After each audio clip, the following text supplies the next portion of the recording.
I'm not sure also. Okay.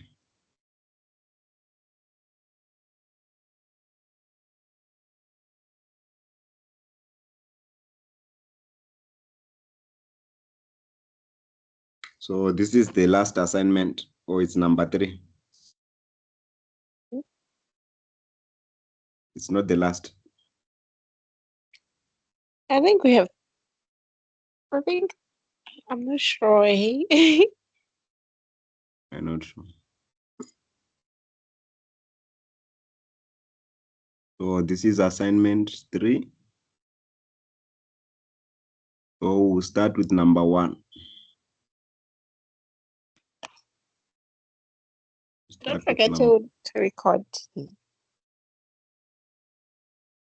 Yeah, I think it's recording. Okay. It's recording.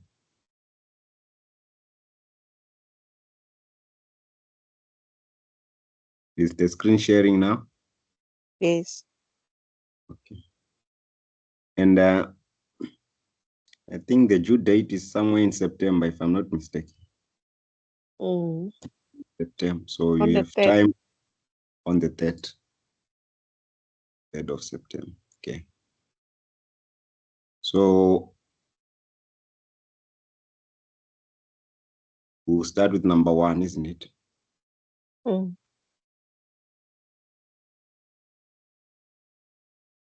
So for number 1, it's saying an orbiting space station may be made to rotate to provide an artificial gravity. So given the radius is 25 meters, find the rotation period required to produce an apparent gravity, which is equals to 0.7 G. So what do they mean by 0.7 G? It's 0.7 multiplied by the acceleration due to what? Due to gravity. So that G, which is there, it's referring to 9.8 meters per second squared. A man whose normal weight is 75 kilograms, weight runs around the station in one direction, and then the other,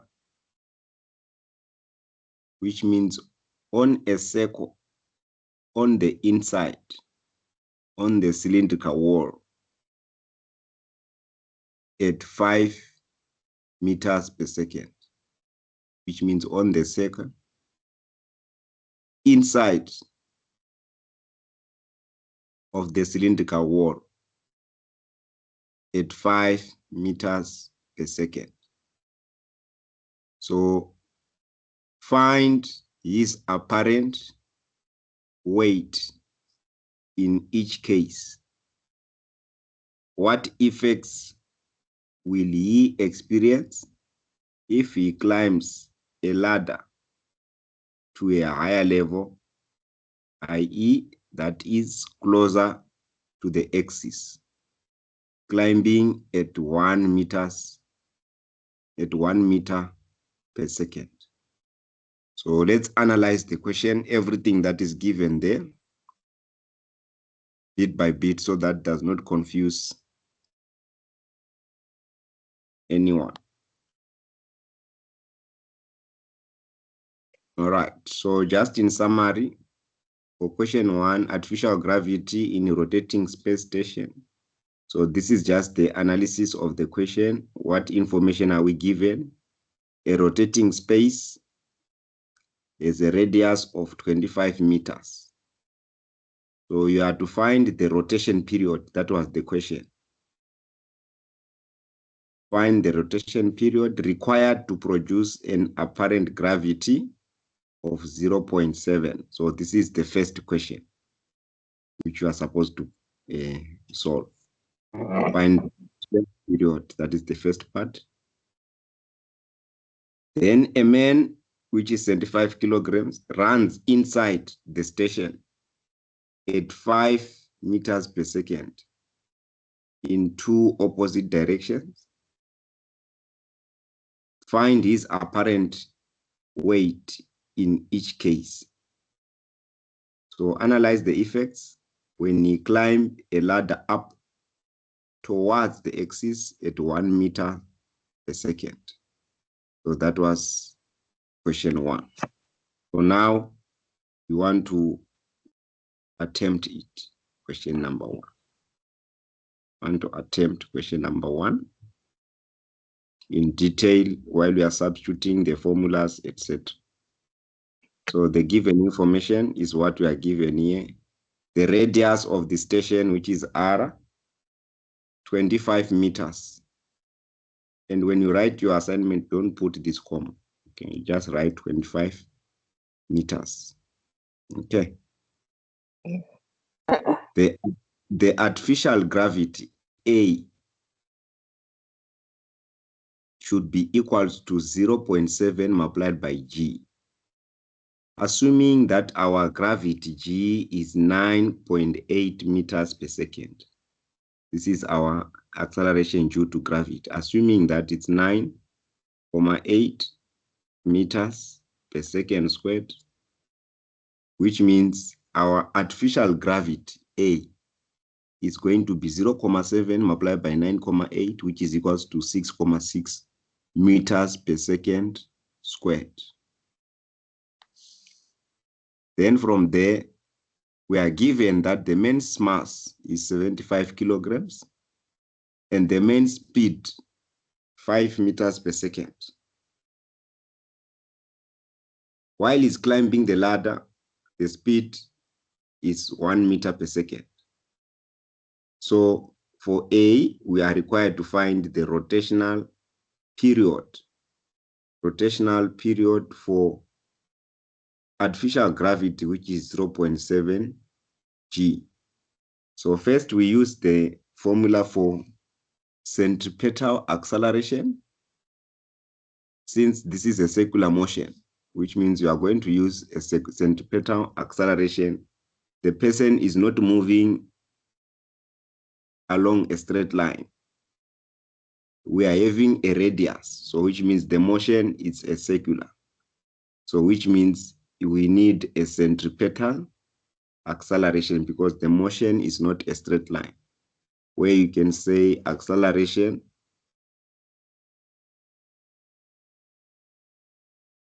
in our case is going to be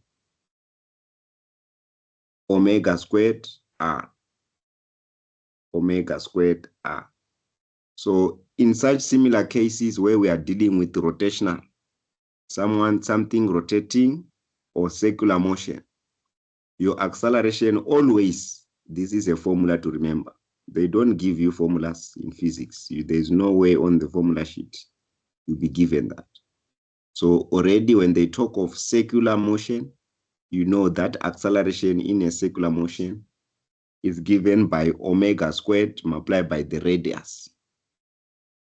R is the radius. And remember the units. Radius must be converted to meters always. Whenever they give you centimeters, must be converted to meters. So that's why our quantity here, we did not change the unit for radius because already we are already having meters. So always check and make sure that the radius is always in meters. Right. Then from there, we find what is our acceleration. Our acceleration is equals to omega squared multiplied by what?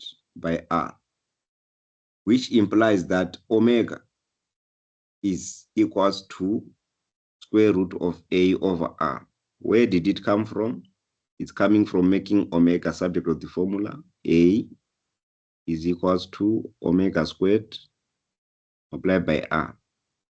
So if I want to make omega subject of the formula, which means I'm going to say A over R is equals to omega squared. If I want to remove that square, which means I'm going to say, which implies that omega, or I can say, which implies that the square root of A over R is equals to omega. And this A is the artificial acceleration, which we said should be equals to 0.7 g. So that acceleration which we are talking about, the artificial one, which we said it's 0.7 g.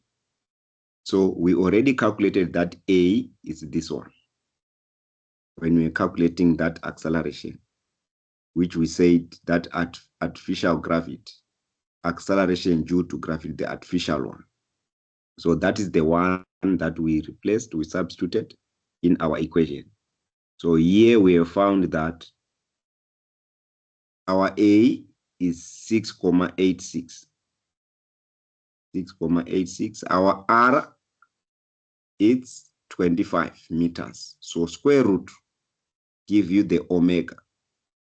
Omega will be equals to 0.524 radians per second. These are the units for angular frequency, radiant per second.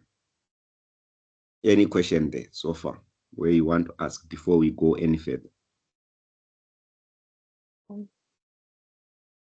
Can move on. I want to know what made you to like use this formula. Remember, we want to calculate T, the period, rotational period. Remember T, when we say T,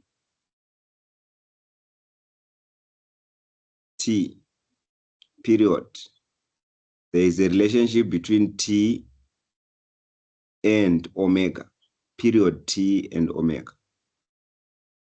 There's a relationship because we know omega 2 pi f. Do you still remember? Omega 2 pi f.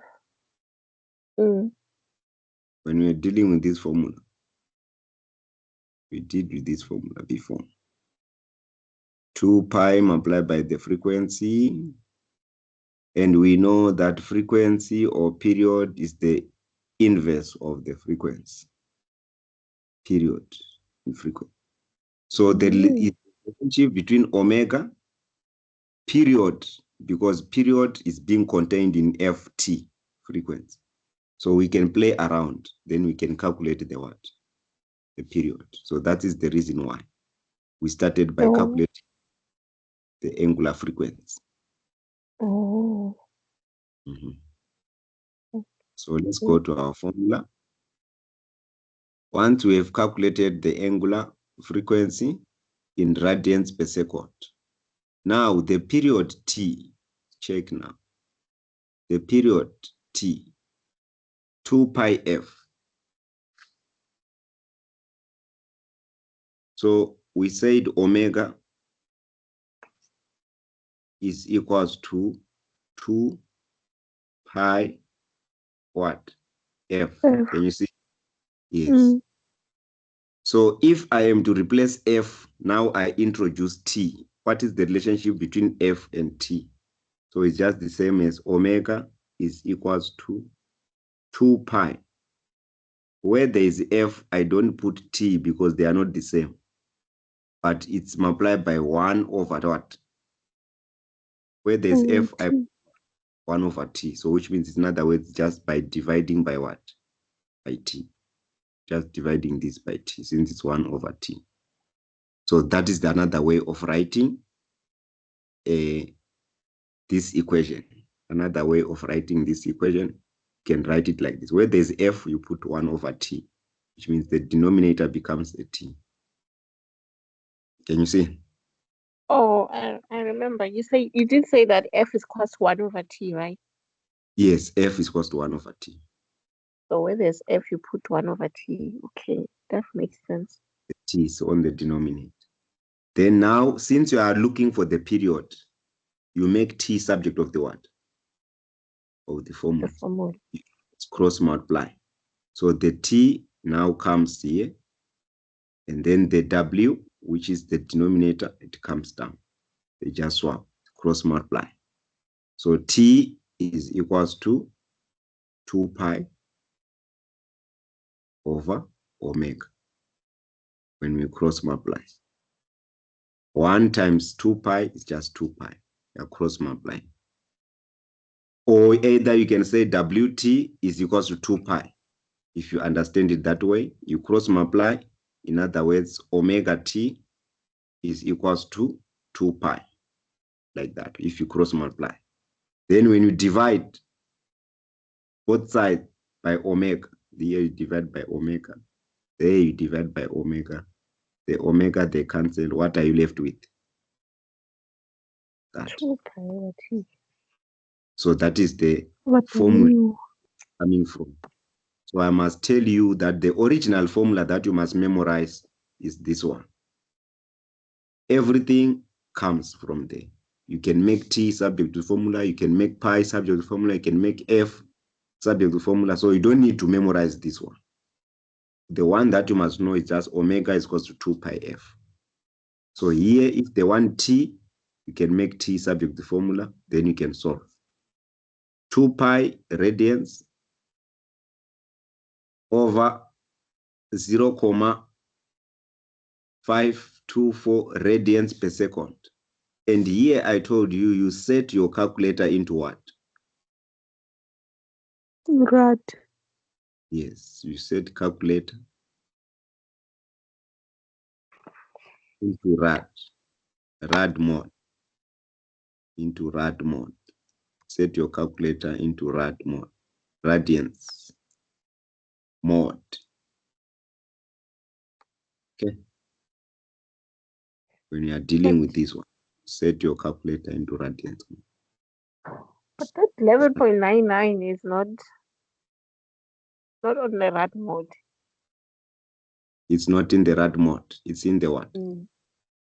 Degrees mode. Is it not? Is it in the scientific mode? Is the 11.99 appearing in the scientific or rad mode? It's appearing in the scientific. So which means only for trig. So we should be only for trig. Let's check.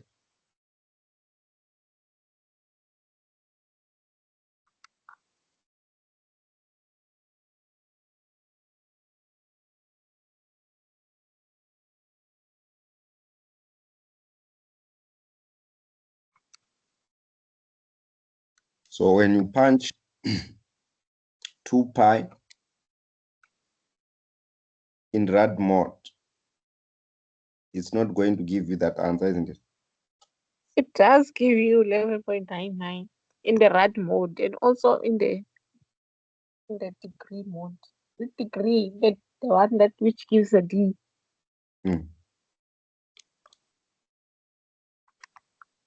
Yes, it's giving you when you are in the radians mode. Also in the degrees mode, isn't it? Hey. Yes, but in trig ratios, when it's a sign, what you must set it also into the, whenever you are given sign pi, what, you must be in a pi radians. Make sure it's the module. However, here, even if the calculator is there. So I was surprised that you said if it's in the radians mode, it's not giving you this. But the answer, it is giving you the same answer, isn't it? So that is the first part which we worked on, which is the period, the rotational period, if the artificial acceleration is 0.7 g. And remember, this motion is a circular motion. So you treat it like that, where omega is given by square root of acceleration over radius. These are formulas that you must memorize. By now, you should be making a formula sheet for each and every topic, that these are the formulas. When I'm going to exam, I must remember this formula. So the formula which you must remember is the original one. A is this given by this. So you don't have to memorize the other one, which means you can make R subject to formula. You can make omega subject to formula. Once you know one, you don't have to memorize all. Okay. Mm. So the apparent weight while running. So now there are two cases. Case one is when case one, when it's running in the same direction as the station's rotation.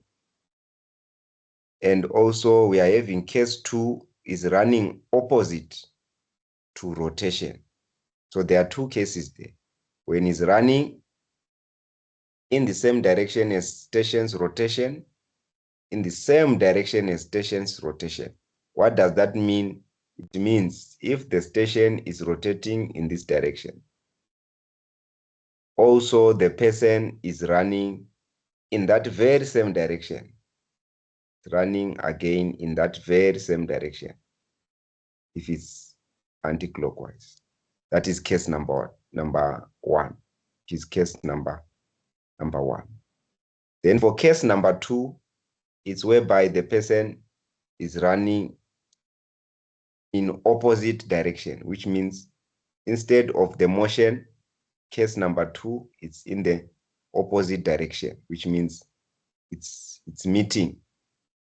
The arrows, they will face each other, which means it's meeting opposite direction, clockwise. All right. So the difference comes in calculations when you are calculating. For example, for case one, running in the same direction as the station's rotation, the total tangential speed is given by. So the total tangential speed, which means this is your V total. V total is equals to omega multiplied by the radius plus the speed, which is running, that speed at which he's running. So which means my omega, I have already calculated it from the previous. What did we find as omega? 0,524 radians per second. So that is the one that you are going to replace here. Okay? Mm. So you replace where there's omega, you put 0,524 multiplied by the radius. What was the radius? 25. 25. Plus the speed. Now we go to the question, where are we getting this 5? We come back to the question, where we are getting this 5 from. It's there in the question. The man whose weight is 75 kilograms,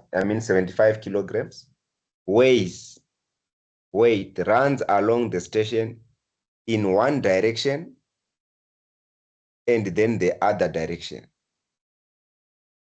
i.e., that is on a circle on the inside of the cylindrical wall at 5 meters per second.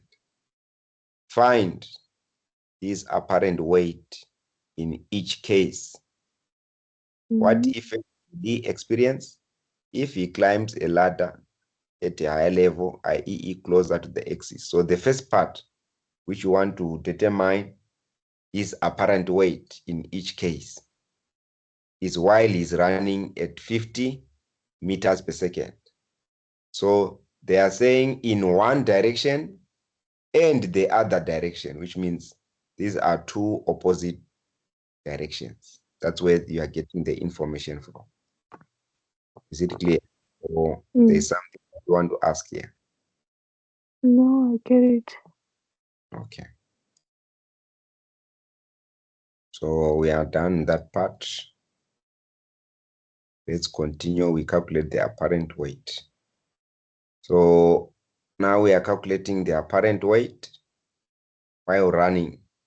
Case 1, while it's running in the same direction as the rotation, we are just going to say +5, which is the speed. So everything comes out. The speed, which is the total, will be 18,1 meters per second. That is the V total. Then first you must know the apparent artificial weight, which is given by V squared over R. So that weight A, acceleration, V squared over R. So now I know the speed and I know the radius of the cylindrical wall. The radius of the cylindrical wall is 25 meters. So V squared is 18,1. So this is going to be 18,1 divided by what? 25,1, but you are squaring the what? 18,1, then you divide it by what? 25. Then you get your apparent what? Apparent weight, which is the artificial acceleration.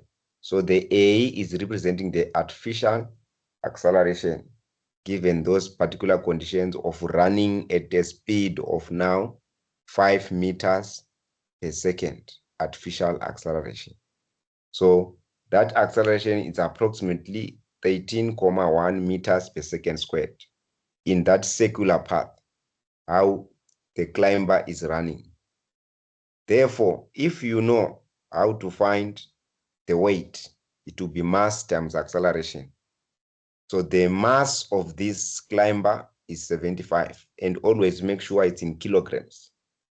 And the acceleration of this climber is 13.1 meters per second squared.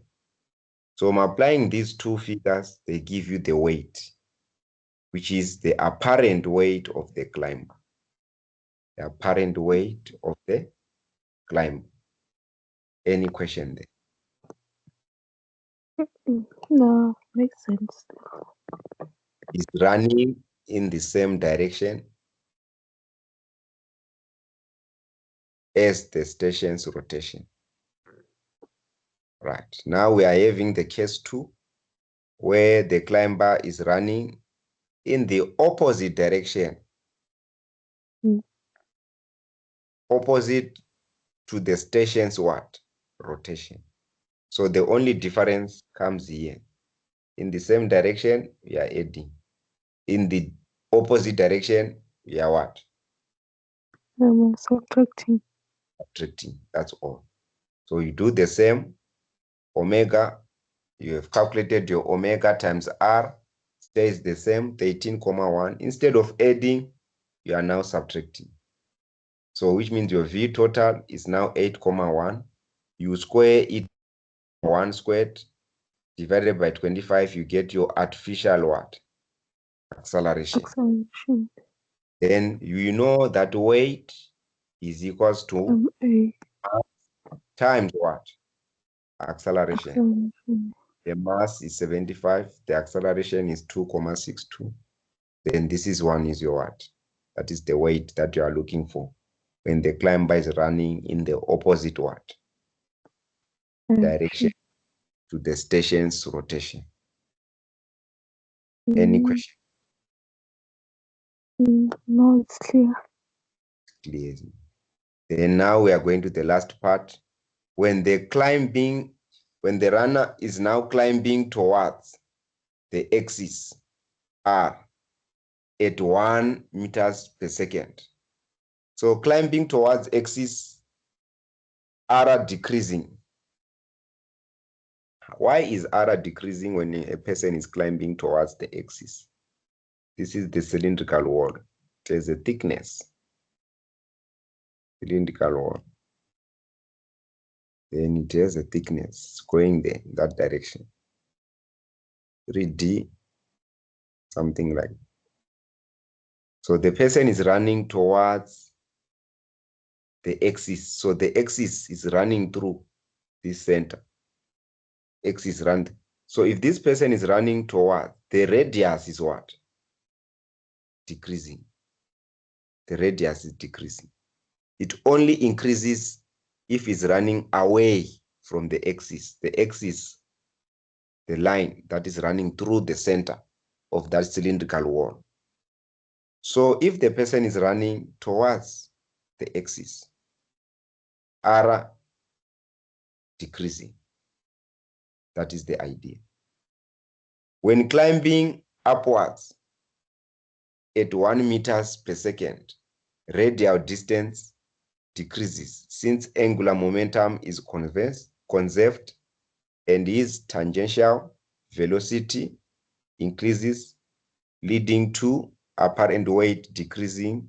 He feels a reduction in centrifugal force.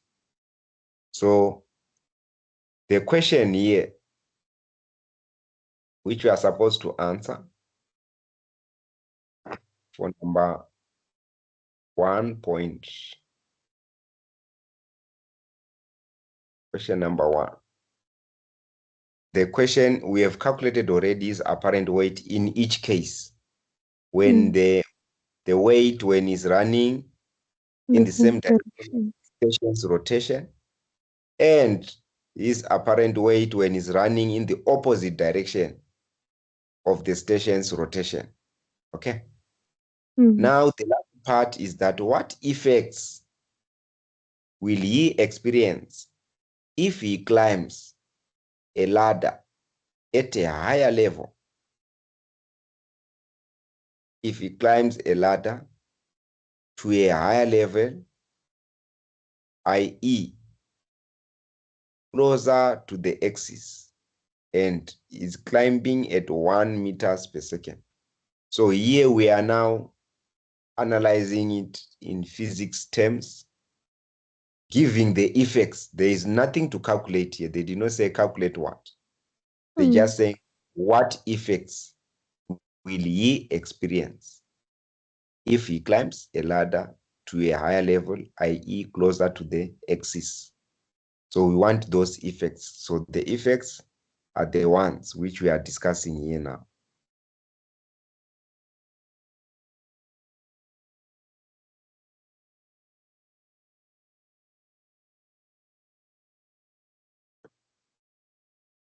All right, so number 1, for the effects. So I was explaining to you saying that if the climber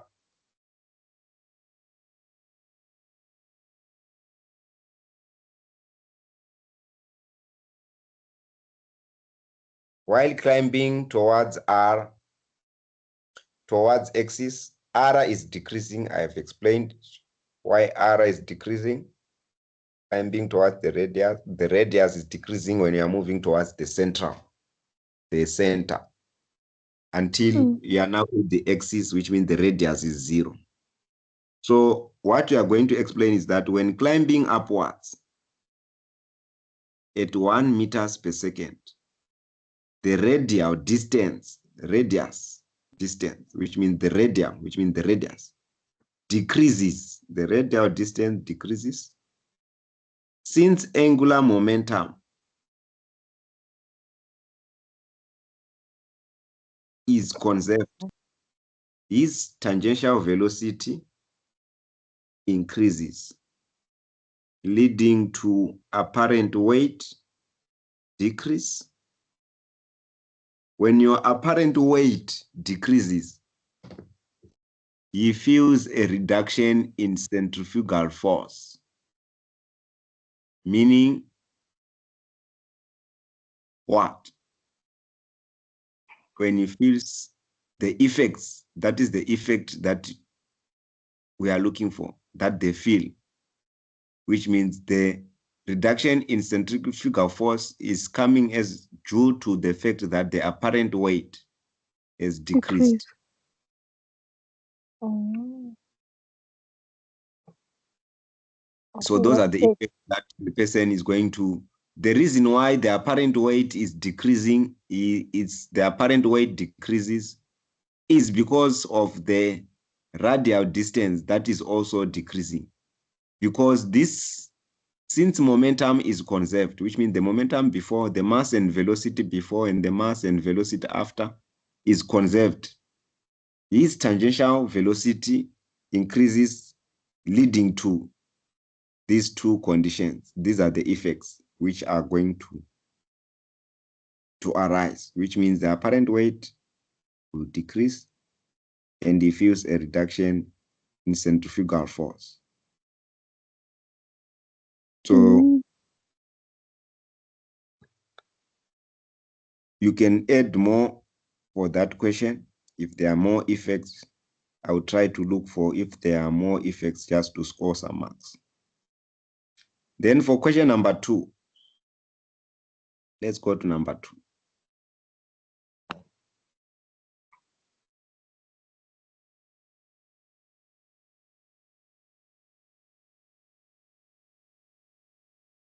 All right. Question mm, number 2 says, find the Coriolis force on an automobile of mass 1,300 kilograms driving north near Fairbanks, Alaska, of latitude 65 degrees north at a speed of 100 kilometers per hour. So we are given the angle 65 degrees north, which means you are moving in the northern direction at an angle of 65 degrees. So at a speed of 100 kilometers per hour, and the automobile has a mass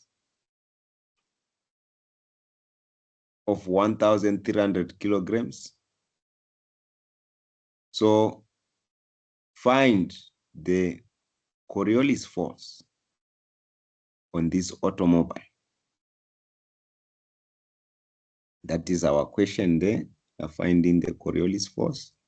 So the automobile is having a mass 1,300 grams, the speed 100 kilometers per hour. The location, Fairbanks, Alaska, latitude 65 degrees north.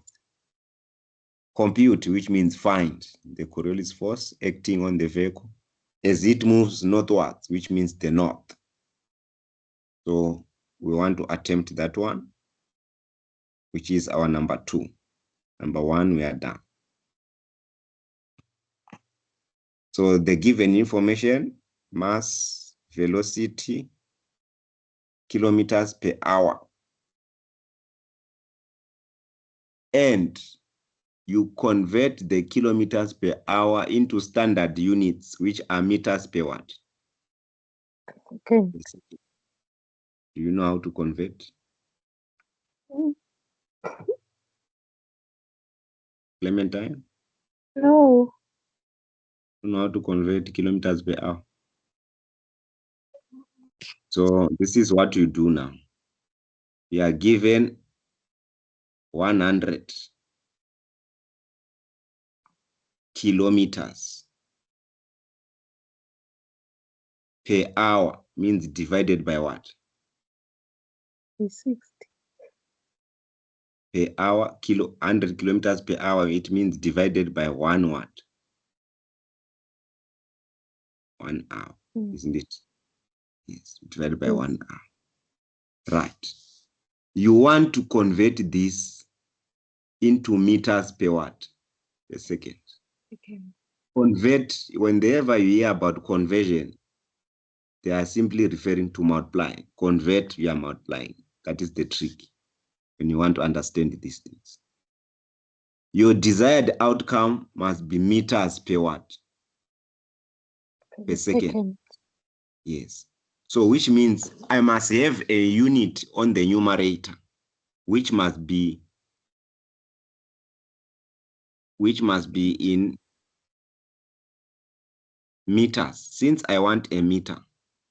So I must have a unit which must be in meters on my numerator, which I'm going to multiply like this. You're going to say I'm having a unit in meters, which I must multiply since I want an answer in meters per second. So in meters.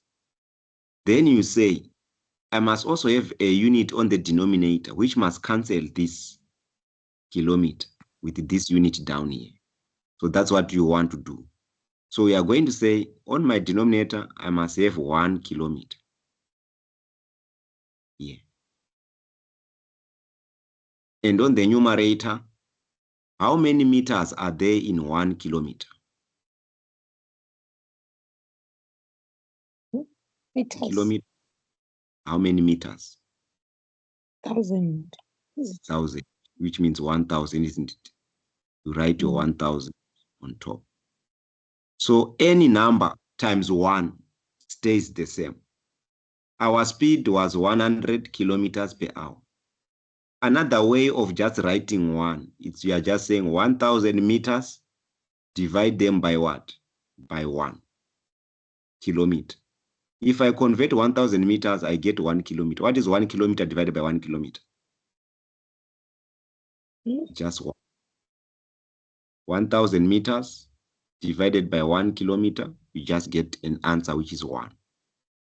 Just 1 kilometer divided by 1 kilometer, the answer is what? Just 1. So this is the same as just you are just multiplying by 1. So it did not change the value of 100 kilometers per what? Per hour. Then you are done with the meters. You want the meter on top, and you want the seconds on the denominator. So which means convert means multiply. We have dealt with the meters. Now we want to deal with the hours and seconds. Then you come and say, how many? I have an hour down here as a denominator. So I must have an hour as a what? As a numerator. So that this hour on the numerator cancels this hour on the denominator. That is the logic. So which means you are going to say 1 hour is how many seconds? Because meters per second, I must have a second down there. So the seconds must be down here, since I want my unit to be meters per second. Why is it going to be left with meters per second? Because this one and this one will cancel. Hours and hours will cancel. The only units that are not going to cancel are m and second. So now we want a conversion of how many hours are there in, how many seconds are there in 1 hour. So let's start. 1 hour is how many minutes? It's 60. 60 minutes. 60 minutes, how many seconds? You multiply again by what? 60. 60. So what is 60 times 60? 3.6. 3.6. So it's 3,600 what? Seconds. So this is what you do when you're in an exam, you are converting. You are saying kilometers, my denominator, you will cancel the kilometer and that kilometer. The hour will cancel that hour. So in other words, we are just multiplying by 1. We did not change the value, but we are multiplying by 1 in such a way that we can solve our problem, which is to find that answer in meters per second. So what you are going to do next, cancel the quantities that are going to cancel, then you solve the rest, convert now. So we are going to say it's equals to hours and hours, they cancel. Then kilometers and kilometers, they what? They cancel. Now what will be left with is the numerator. It's going to be 100 times 1,000 meters times 1. So it will be just times 1. It does not change. divided by 1 times 1, it's 1 times 3,600 seconds times 3,600 seconds. Like this. So verify the answer now. If you see, you are going to get the same answer. So you are talking of 1,000 divided by 3,600. What do you get? It's 27.77. So that's where it's coming from. So you don't memorize conversion. You do it understanding. So that's where the 27,778 is coming from, the conversion. From hours, kilometers per hour to meters per second. Then the latitude, which is the angle 65 degrees north, is given. Then we are at angular velocity, that omega. This one you don't calculate. The earth angular velocity, it's given on an information word. This is given on the info sheet at the back of the exam. You will find this one. Okay. You don't memorize this omega, what number it is. You understand what I'm saying? Yes, it's given at the back of the question paper. Right. Then now you are calculating the Coriolis force. So the Coriolis force is given by this formula. The Coriolis force is given by this formula. Can you see? Which is 2 multiplied by the mass multiplied by the angular velocity, which is that omega, multiplied by the speed, this one, at which the automobile is traveling 100 kilometers per hour. You convert that 100 kilometers per hour to meters per what? A second. It's traveling the direction, that lambda, sine lambda, is traveling at an angle of north, 65 degrees north. So the angle is in degrees, not in radians. So you set your calculator in degrees mode. So the Coriolis force is going to be given by 2m omega v sine lambda, where m is the mass of the automobile, omega is the angular velocity, v is the speed of the automobile, sine lambda, which means it's the angle. We are done. Punch everything. Remember, it's a force. The units of a force, it's what?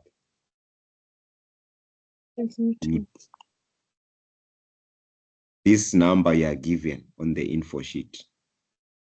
This are given in an exam. You don't memorize that one. It's given.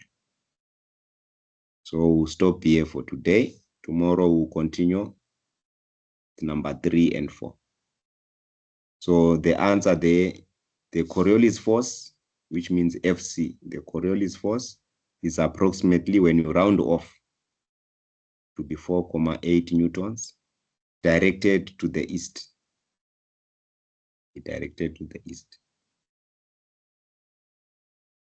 So tomorrow we'll continue with question number 3. Continue with question number 3. Okay. Okay. Why did they say it's directed to the east? It's 65 degrees north.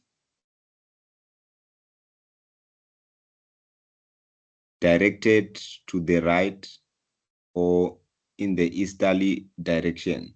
So your question is what? Your question is easterly direction? Isn't it? We have already taken the component.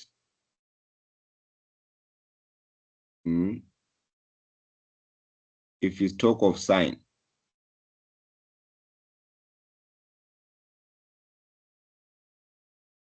when we are saying north, if it's north, which one is 65 degrees? This is 65. North, this is my north. Then 65 degrees, which means I'm talking of this one.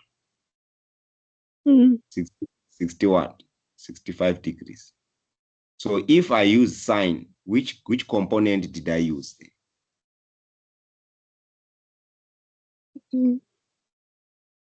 It's The diagram opposite of hypotenuse. So which means you are using the side which is opposite the 65. Which side? Where is the side going? We are forming an angle like this. And this side is going in this direction. And this one in that direction. That's why I'm forming an angle of this direction. If you add the two vectors, the resultant is this one. This is F resultant. FR. Be that and that. This angle is what we are referring to as 65 degrees. So the component of sine is this one. This is the component of sine. Because it's sine this angle, 65. The one that is opposite. And it's moving towards which direction? East. Okay. East. That's where it's coming from. No, I get that. Okay. All right. So we'll stop here for today. We'll continue tomorrow. All right. Yeah, we'll stop here for now. We'll continue. I'll share the recording on the group. Okay. And then